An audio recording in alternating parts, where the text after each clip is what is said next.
Charlie, it's my understanding that the government side, the Obama administration side, seems to be the least optimistic here. Do you agree?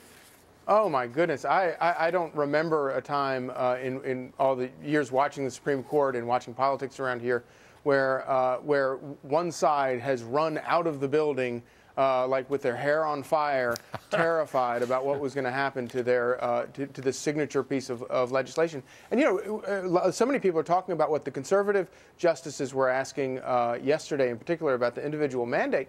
But the real troubling sign for the Obama administration and for people sort of on the left is the non-conservatives that were asking really tough questions. You had Justice Sonia Sotomayor, who was appointed by or nominated by President Obama, asking tough questions. You had obviously Justice Kennedy, who is often the swing vote. He was asking tough questions. It really raises real questions about whether or not maybe this is some kind of home run for the right. But to be fair, there are also observers, keen court observers, who say that Chief Justice Anthony Roberts was asking questions that suggested he might vote to approve this thing.